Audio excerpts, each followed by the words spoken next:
We're getting some more perspective now on the possible political fallout of this indictment. Joining us now is Dillard University political analyst, Dr. Robert Collins. Thank you so much for joining us on this and breaking this all down for us. Some political experts have said this indictment rallies the Trump's base and increases chances he will win the Republican Party's nomination for 2024. Your thoughts on this, if it will unite the party, the Republican Party, or if there'll still be a split between the anti-Trump faction?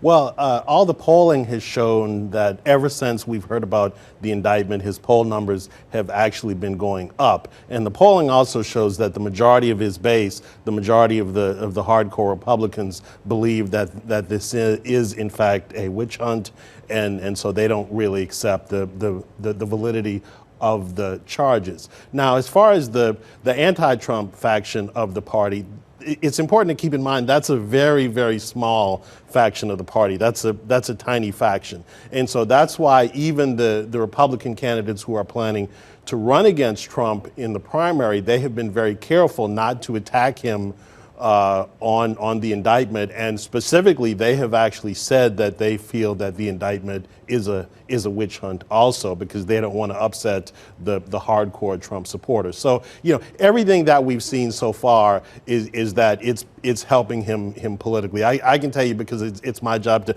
monitor these things. I subscribe to all of the email sites for both the Democratic and the Republican candidates, and what I've been monitoring is a whole bunch of fundraising emails have been going out over the last 48 hours saying, you know, President Trump is under attack. So he's going to use this as a fundraising tool to raise more money for his campaign. I can see both sides, Democrats and Republicans, using this too. We've also heard some political analysts say Democrats want Trump to be the Republican presidential nominee in 2024 because they believe they can beat him.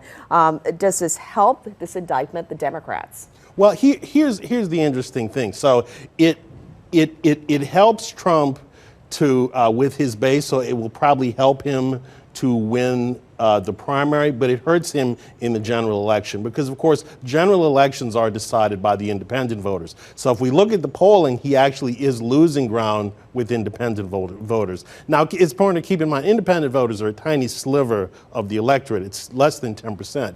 But, you know, so that's sort of the paradox, is that the indictment could end up helping him to win the primary, but could hurt him in the general election. And we know the Constitution says there's just nothing that says if you're convicted of something you can't run, so he can still run for president. There are also so much time still before the presidential election. There's the unfolding investigations against Biden and his family, and then there's Trump with those investigations. So both sides facing uncharted territory. Will it be these two men at the end, you think? Well, of course, if we look at the polling, the majority of the electorate, the majority of American people says in an ideal world, given a choice, they would prefer that neither one of these guys run for president. You know, they would like someone fresh. They don't want a replay of the last election. But the reality is, you know, with the things that are shaping up right now, you probably are going to get, I mean, unless something catastrophic happens, you probably will get these two guys once again in the general election, and we will have another a replay of the last election, and it'll just be more divisive this time and just continue to rip the country apart. So people should probably buckle their seatbelts. This is going to be an interesting year. Well, I say never. Look, all that has happened in the past couple of years. So who knows what the next 2 years will. We don't know. Everything has been unprecedented. Upside down. It's been unprecedented. So you just don't know what to expect tomorrow. So buckle your seatbelts. Yes. Thank you, Dr. Collins. Appreciate your insight. Well, temperatures are